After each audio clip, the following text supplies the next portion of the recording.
Good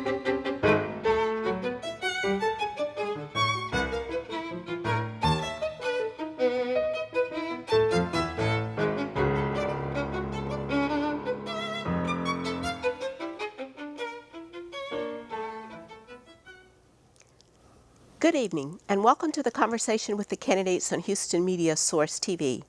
I'm Dr. Annie Johnson Benefield, League of Women Voters of the Houston area.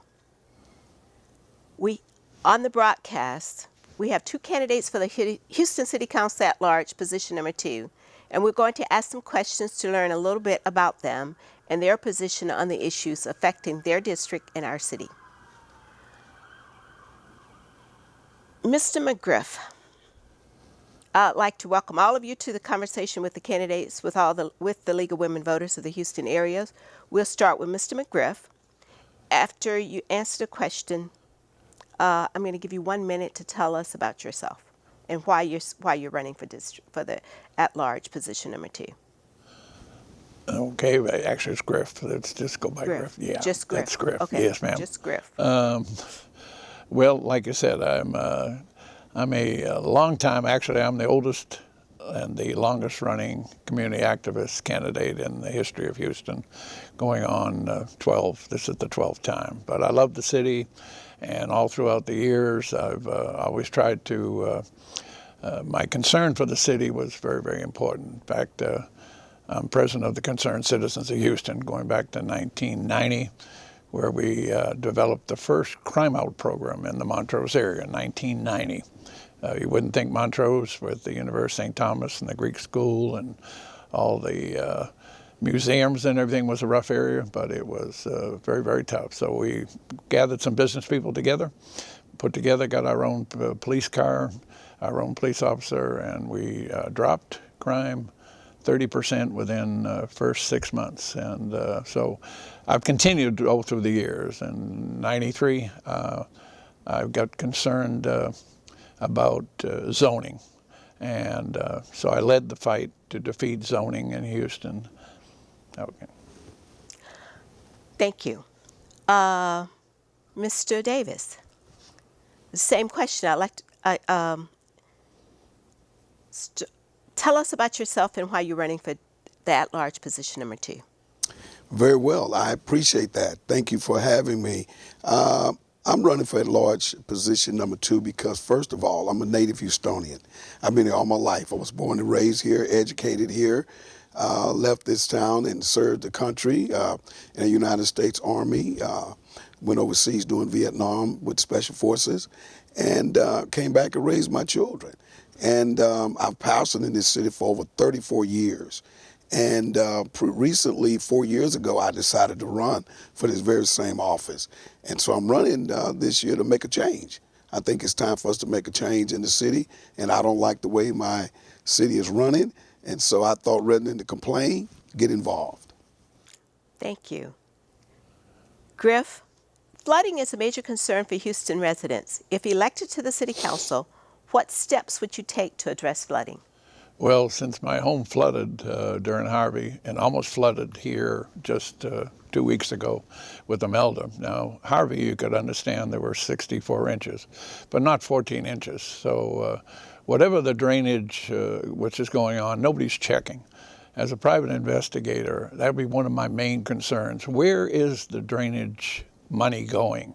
What projects are they actually doing? All we hear is about 50% of the drainage fee is going to something else. Well, what is something else? For the last, like I said, the last 25 years, I've been a private investigator checking on a lot of things. And this drainage thing has really got me going there, that people I pushed for the drainage fee. I thought it was a good idea. In fact, when they had the drainage fee, Mayor Parker asked me to help her, which I did. Of course, it was only supposed to be $5, and when people got their bills, it was actually 300% higher. And so I went down to City Council. I said, Mayor Parker, that's not correct what you told them. She told me I didn't read the fine print, but the next day she lowered it $22 million. So I save everybody in Houston here about $4 a month off their water bill. It's not a whole bunch, but my concern is, yes, what's being done? No one, there's no investigation. All we hear about is they don't use all the drainage money for drainage. Well, what are they using the money for? Where is it going? And that'll be one of my big things on this flooding, because it's ridiculous to have 14 inches, and all of a sudden in fact, if I took my phone out and showed you, the water was right up to the lip of my house, and I'm off of Antoine, Sheridan Oaks, and I'll guarantee you, this is ridiculous that that people have to put up with that. There's 147,000 homes were flooded, and this is ridiculous. So I definitely will be checking in on if I'm elected. Thank you. Mr. Davis. The question? Flooding is a major concern for the Houston residents. Yes. If elected to the city council, what steps would you take to address flooding? Very good. The first step I would take is to make sure that the mayor and that we and the council all agree 100% that every dollar collected from the citizens of the city of Houston, all of those flood dollars would go to correcting the flooding, which happens to go along with the drainage. The first step is keep the money designated for what it was being received for. I oppose, unlike Griff, I oppose Mayor Anise Parker when she made this proposition, and it was really a cash cow. They called it a fee when actually it's a tax. And so now that we're being taxed for it, we're getting taxation without representation. So now they're taking the dollar, the drainage fee, designated tax, they call it a fee, and I still say it's a tax, and they're taking the money and they're using it for other methods and paying down debt. I think Mayor Turner indicated that they used it, which recently, Proposition A, that was on the ballot recently, that was to get the approval to keep the drainage fee program going. And so again, every time we get tactics to divert the reasons, and so step one, let's designate the money where it needs to be. Step two, we need to have a program where we clean out the drainages in our city. The drainages in our cities are cluttered with all types of grass and other debris. We need to have a program where anybody, people that are cutting lawns, not trying to stop people from making money, but you remember when we used to cut lawns, especially in my day, I cut a many lawns, just try to make money right here in Houston in 3rd Ward. You bag the grass. So we need to go back and we need to make sure that anything blown into the drain, people will be given a citation for. And if they consistently do it, then the resident of that particular place need to be notified. So those are some of the steps that I think we need to do. And we need to start construction. Step 3, we need to find the community that's most affected by floods, the area that's most effective, and start there to replacing the drainage system within those communities. Thank you. Other than flooding, what are some of the most pressing issues affecting at-large position number 2? The number one complaint in this city, the number one concern for everybody here is traffic.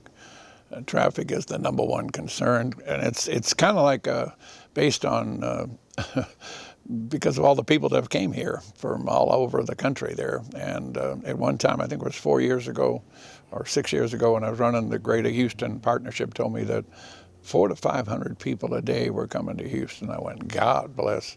And even if it's like 300 or 400, you multiply that times 7 days a week, that's 3,500 new cars a day coming in there. Now, I started a Griff Griffin Common Sense traffic plan, which is to open up all HOV lanes on weekends free and extend the hours downtown from 8 to 11.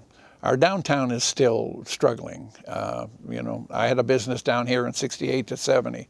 And like I said, they thought that there'd be 10,000 people here within 10 years. And, this is 20, 30, 40 years later, they're still fighting in there. But we need to push because, like you said, traffic right now is the number one concern of almost 8 out of every 10 polls they took, because one accident and you get stopped in this city. So it's a small part, but if I could do that, I'd like to have people from Galveston coming back on the HOVs on weekends. This is something, Metro does a good job with park and ride, they do a good job with the handicap. But 9 out of 10 of us that pay that penny tax, we really get nothing from it. So yes, so traffic is the number one concern with the majority of Houstonians. And like I said, this is a small step, but it's gone. In fact, right now, the Astro fans will be able to come in on 45 North. They just restarted it in May of this year. And on 45 North, it's free. And since I did get no help from Metro as far as any type of publicity, which I'm very disappointed in Metro, but I send my investigators out there to check, and I made my own signs. I have them in the car, and all of a sudden, over 60,000 people used it from May to July. They were going to cut it out. I went down to the board, the chairman of the board, and I said, "This is ridiculous." She's extended the HOV free to the end of the year. Well, that's a start. So that would be my number one concern. Okay. Other than flooding. Mr. Davis, other than flooding, what are some of the most pressing issues affecting at-large position number 2? And if elected, what steps would you take to address those issues? Very good question. You know, unfortunately, we have, and that's one of my biggest concern and purpose for running. Unfortunately, this great city of ours, we have a multiple of number one concerns in this position 2 at large and throughout our city. Flooding, as we know, is number one. And then I would follow that with saying this. The other issue that we need to be very, very concerned about is crime. The theme of my campaign is let's keep Houston safe. Why? Because if our community is not safe, then they're not going to feel safe. I need to know that I'm safe in order that I can feel safe. I think the crime going up in our city is ticking upwardly. Crime against males, females, children, everything is going up. Sex trafficking. Houston has become a hub for a tremendous amount of crime. And if we don't deal with that, we're not going to have a prosperous city. And what we're going to have a replica of what's going on in cities like Chicago and some of the other cities where crime are going up. So I think the main concern with me is how we get a hold on crime. We need more police. We're getting ready to be the 3rd largest city in America. And Chicago is number 3, we number 4. 3 and 4 is going to switch. We've got 5,000 police, roughly 5,200, actively on a given day, by 3,500 on the streets. And we are getting ready to be the 3rd largest city, and we've already got more people than Chicago. We got 5,200 police officers. They got 13,000. We 664 to 69 square mile of space. Chicago is only about 240. So we 3 times the size. We already getting ready to outpopulate them, and we have less police officers. Police job is to do what? It's to protect and to patrol. But what's generally ends up happening, they're not protecting or patrolling to the degree, and that's not slighting the police department. They're responding. Crime is going up. Traffic is an issue, but crime is an issue. Wherever there's prosperity, crime follows. And we are a very prosperous city, and that's what got us the name recognition for being a very popular city. So I think we need to deal with the crime rising in the city of Houston. Thank you. Griff, how important are transportation issues to you, to this at-large district, position number 2?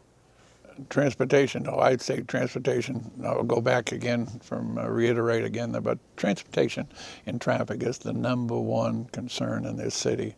If we can't get around there, flooding has really had become a problem there because people say they stopped coming here. One of the reasons was They've heard about the traffic. It's just starting. Just like Austin, Texas now is the #1 city.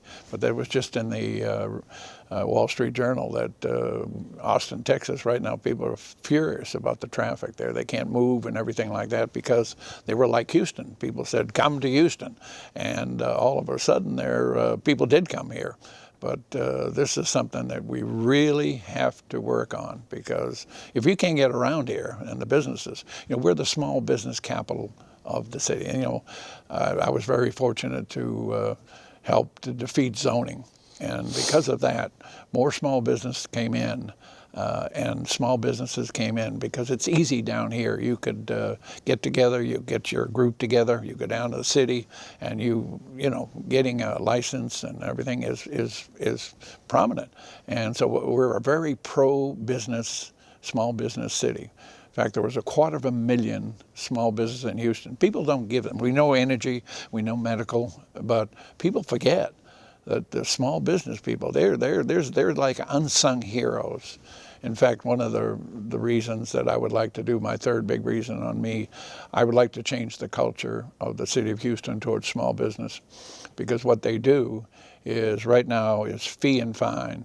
I opened up in 1965. It wasn't for the inspectors, because I had a fire 3 years into business. If it wasn't for the inspectors coming and working with me, I never would have become, Griff's would never become the #1 of the oldest commercial, as far as neighborhood college spot in the country. So I would like to change the culture. I want these inspectors to go out to these businesses and try to help them. 1/3 make a lot of money. 1/3 pay for their employees and they're able to make money. 1/3 don't. And I'll guarantee you, they need all the help they can. They don't need somebody to go in there and say, okay, here's, hey, you got this, that's a $300-400 fine. So these are the things that I'll be working on quite a bit. Thank you. Mr. Davis, how important are transportation issues to your at-large position number 2? Well, I think transportation is certainly a very big concern of mine. Unfortunately, the incumbent that serves in this seat right now is pretty much have not given anything adjustable in dealing with that from a standpoint of our city. Let me just speak about the transportation aspect. The transportation issue in Houston is one that's very serious, because you know why? People in Houston love their cars. Let's be clear. I mean, we know, I understand Griff talking about the transportation issue, but here's the deal. The thing he got to understand, and of course, I understand Griff is from East Coast, and this is a different town. This is Southwest, and we got a lot of space and a lot of area, and people love to drive their cars. They like to clean them, they wash them, and they get them. Houston has a lot of thoroughfares in terms of interstate going in and out, a lot of trucking. So the reduction of traffic is never going to stop in the city of Houston. What you can do is that we can alleviate it by doing some other things concerning the traffic. Now, one of the things about that, what we've done, we've ignored the metro system that we have. Houston is kind of slow. I'm a native here. I've been born here. I preach all over the country, from the West Coast, East Coast, Midwest, and the South. Demographically, we're made differently. But what we have to be mindful of it is expanding and growing extra expressways is not going to solve it. What it is going to do, if you do that, you're going to flood the streets even more. When water falls, it has nowhere to go when it falls on concrete. So in other words, what we have to start doing is we have to come up with more comprehensive plans in order that we move traffic in our city without burdening the residents. I mean, and so the reality of it is we have to start thinking more smart. Metro, by and large, they're talking about doing Metro Rail, this new Metro Net that they're trying to do. But you see, the way we do it is we're not thinking proactively, we're thinking reactively when it comes to transportation. And believe it or not, I worked for TxDOT back in the late 70s when that was the HOV contraflow lanes. I worked with TxDOT for a short period of time. So TxDOT can sometimes put more burdens on the residents than they can do with solving the problem. So it's a state problem as well as a city problem. So we could complain about the traffic, but it's a state piece of legislation that have to help us to solve it. Thank you. Houston is a very diverse city.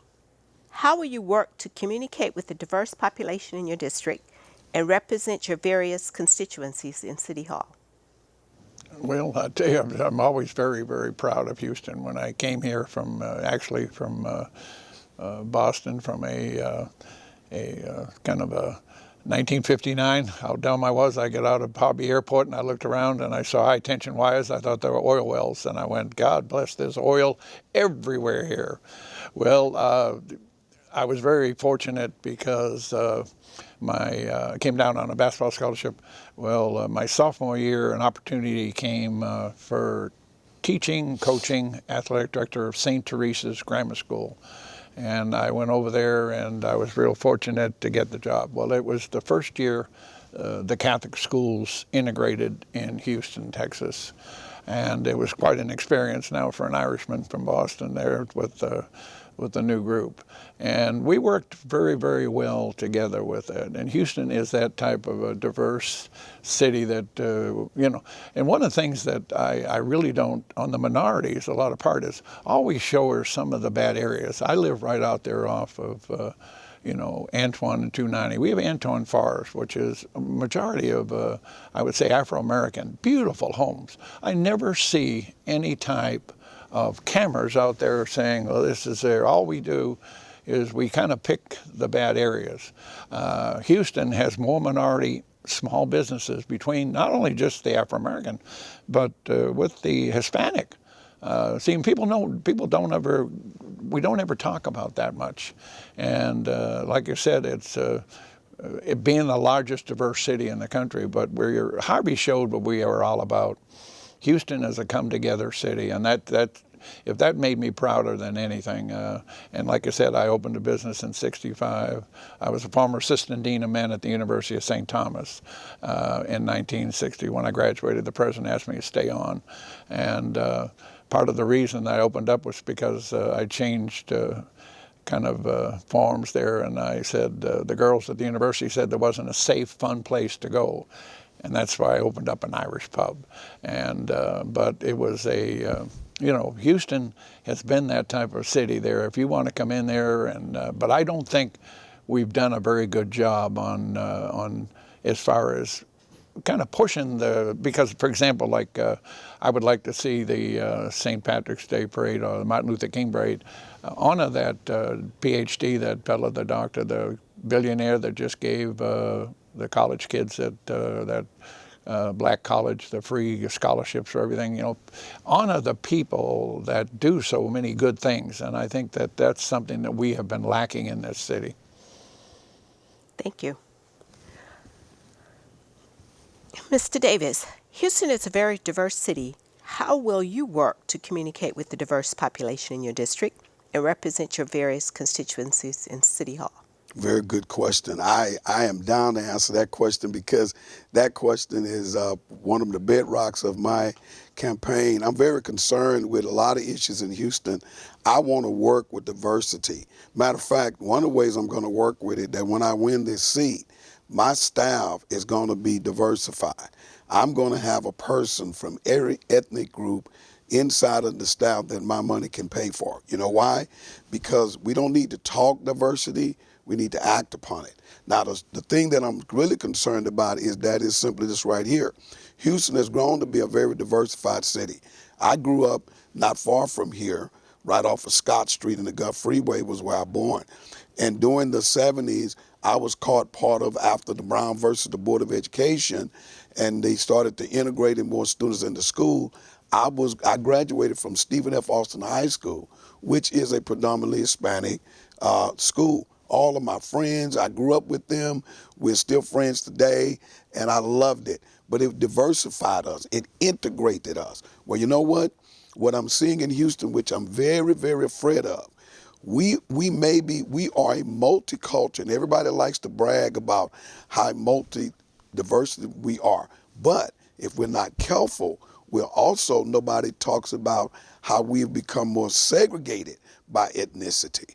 And that is a danger, because when you start to integrate You do better in business. You help one another in when it comes to job and hiring and other business factors. But if you segregate the community, now you're dealing with an issue that you alienate people by echo systems, and that's another problem that we need to deal with. So what I plan to do when I get on council is to do more interacting with integrating people across echo lines, just like they did with education.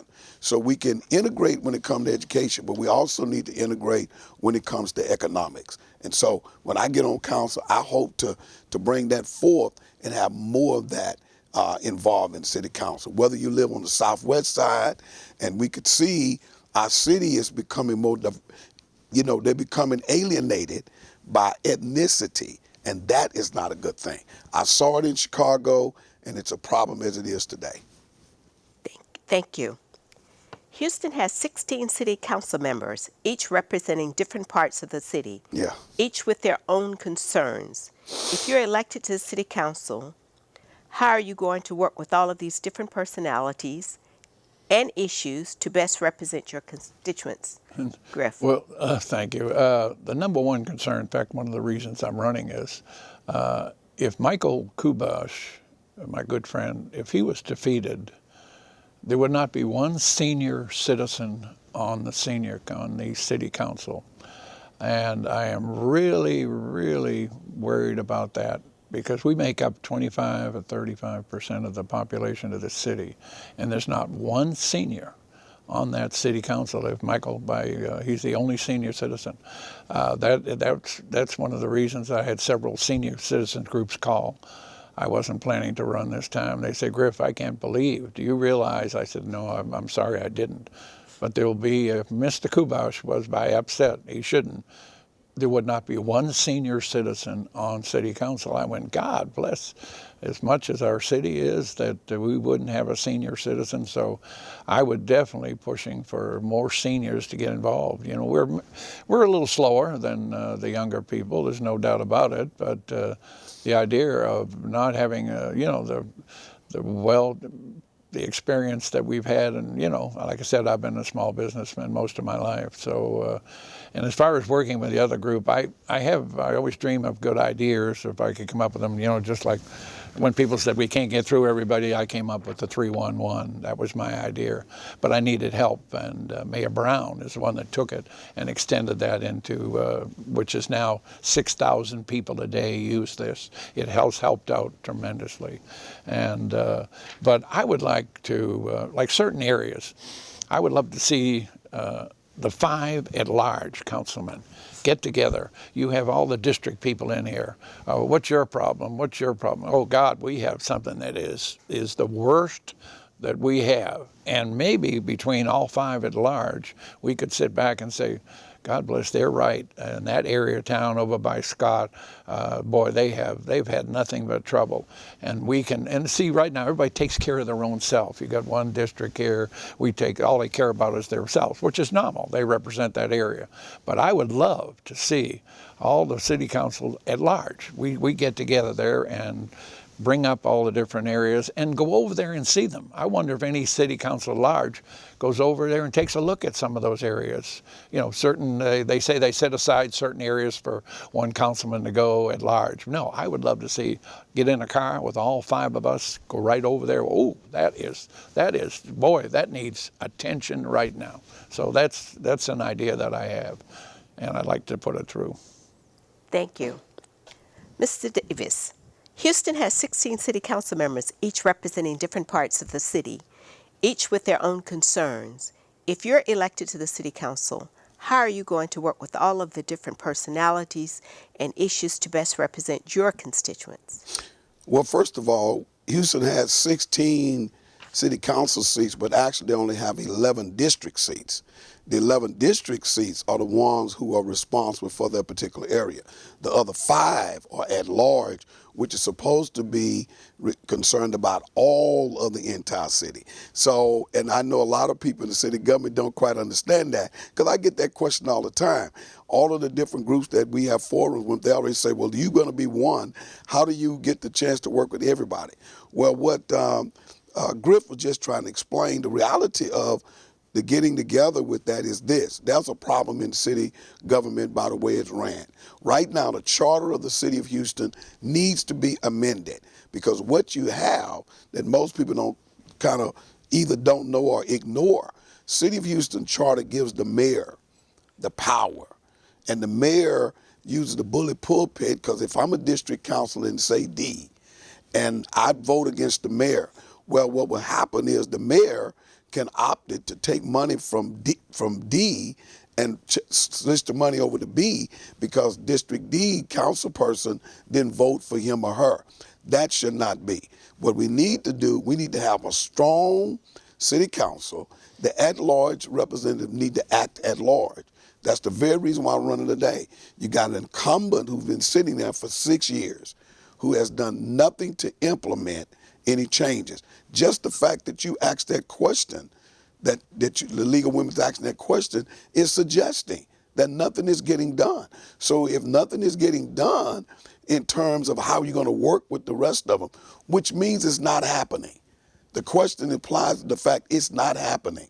So if it was, most of the problems that we talk about today, we have districts that are being denied. We have districts that are not being supported financially as other districts. We have districts where streets are more horrible than the others. How can that be? So my thing is that we've got to start by looking at the city charter and putting amendments to it that will empower the at-large and the district council members without the threat of the mayor. Thank you. Griff. Yes, ma'am. Houstonians want economic development, but we also want to preserve our quality of life. How will you balance these concerns if elected to the City Council? How will I balance them? Well, I tell you, I do like what's happening on here in Houston with that Rice University, taking that area down there where Sears is and making it a real good small business open up there. Like I said, Houston is the small business capital of the world, as far as I'm concerned here, as much as I've been to other cities. And the key they always say is, boy, you have no zoning. You're very pro small business people in Houston. And like I said, we've got to watch some of the areas that people just don't come right in with the economic and take over that area. This gentrification there, I was trying to figure out how could we work some of those areas. Some of the Hispanic areas, those people have been there for 30 years and now they're developing it and they can't pay their taxes. I would love to put in, I know there's a couple of deals going on where if you've been there 40 years, 50 years, your taxes will be frozen. I would like to go back and say, how about 35 years. If your family's been in the East End here 30-something years, that all of a sudden because they've moved the whole beautiful stuff up and all these new townhouses and everything, and you can't afford the taxes and you own your own home, that we put a freeze on that. So you're not being forced out an area that you were brought in. And I think we can do it. Houston is that type of city that we do care, and there's a lot of people there. But as far as the economics, we do like the idea of all these small businesses coming in here, and like I said, we've had their reputation. Let's not lose that reputation, but let's not lose the identity of all the neighborhoods just because we have all these new type of businesses that might take up a little bit more time. So I'll be working with that 100%. Thank you. Mr. Davis. Mm-hmm. Houstonians want economic development, but we also want to preserve our quality of life. How will you balance these concerns if elected to the City Council? Very good question again.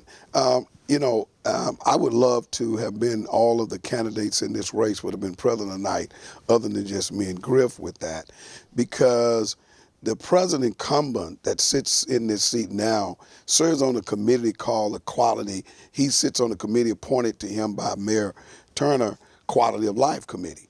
But nothing has changed in the balance of the quality of life in this city. See, these are the type of things I talk about. How you balance it is like this. First of all, you treat Houston as a whole, and you don't treat it like a pie where you slice it up. We have some communities that we know here are suffering from economic plight due to the fact of allocation of dollars. The way you balance quality of life. If I want Memorial to look nice, then I only want District E to look nice, and District H to look nice, and District I to look nice. But the reality of it is we have to have distribution of dollars. We have block grant money dollars. We got TERS that are going on.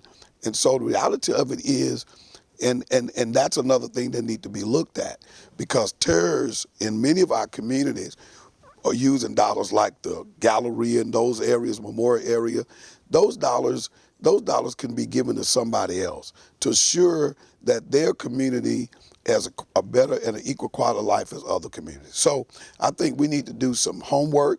I think we need to start looking at budget line items in the city about where major dollars goes in comparison to other side of the community, and so that we can have a balance of quality. And what other better way to have a balance of quality than education, which is another issue. Not only is our community suffering, many people like to look at it from suffering from what they call food deserts, but in a lot of our community, we got food desert, but they're economic desert. So if we start to put monies in other areas equally as we do in some areas, we'll have a better quality of life. Thank you. You're welcome. Griff, finally, Yes, ma'am. why are you the best candidate?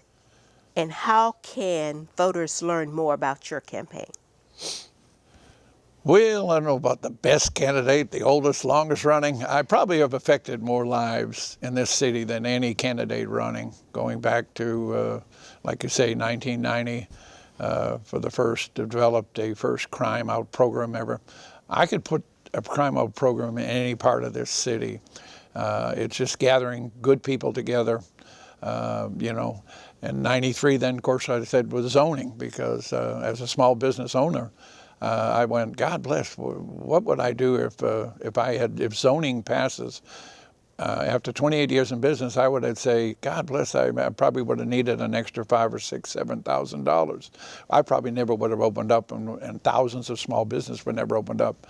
But I had the Greater Houston Partnership. They were great to help behind me. Barry Klein, the Houston Property Rights, the Black Ministers, because see, in zoning, they didn't realize that in zoning you're allowed one church every 5 miles versus some areas where every 5 blocks. See, no one knew that because that's the investigation. So, like I said, I have the experience working with a small business. I was president of the Food and Beverage Association of Texas from 1990 to 93. So so I've been involved with changing laws. I changed the first time when the family section. I'm big on families and children. I probably took more children to sporting events in my 30 years in business than anybody in Houston. I do. So I would, I do have a sense of history of being in the city, even though I'm originally from Boston. But I've lived through everything from the riots to the campus tours there. I had a benefit. I threw the benefit for the first teachers. I had the first astronaut memorial fun run. The Challenger, 4 out of the 7 came to my place there. I worked with the Black ministers. I also worked with the Heritage Society with the Martin Luther King. We worked together. So I've had a real good background of working with people of all faiths and of all backgrounds. In fact, the fellow that was the Black Heritage was one of the greatest guys that we'd worked together there for years. That just passed away there last year. And like I said, I feel that I could be out with all the people there as far as in general, and I just think maybe that would help. Thank you. Mr. Davis, finally, why are you the best candidate, and how can your voters learn more about your campaign? Okay. Well, I don't want to sound overconfident about why am I the best candidate. I would say on the basis of that, not to sound too selfish in that regard, but I think that rather than identifying myself as the best, I think I'm the better candidate in this race, a lot better than what the candidate that's serving is doing. Let me go put that on record. Also because of the fact that I'm committed, I am compassionate, and I'm concerned about my city. I was born in this city. I was raised in this city. I mean, you know, and I kind of understand what Griff is speaking about, but Griff kept emphasizing his relationship working with black people. Well, the city of Houston is not just black people. The city of Houston is Asians, it's Hispanic, it's Latino, it's all kind of people to turn a record of just dealing with black people. And, you know, and I mean, sometimes when people make those kind of statements, it brings into question. The fact of the matter is we have a very diversified city. And if you are going to, if for me, my role, I deem that I am the better candidate to serve this because I pastored this city for now 34 years. I have cross sections of white pastors, Asian pastors. I fought with groups right now who we fought against different issues like the HERO ordinance, the drainage fee ordinance. We are concerned, and the Latino, Hispanic brothers who I partner with, the Asians community is the same. So I'm the better candidate for this role.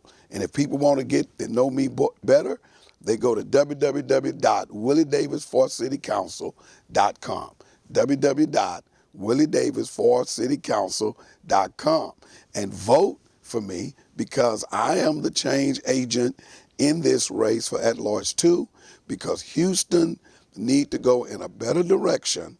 In order to do that, you got to get rid of what is not happening and the people that's not doing it and exchange it for somebody that will. Thank you.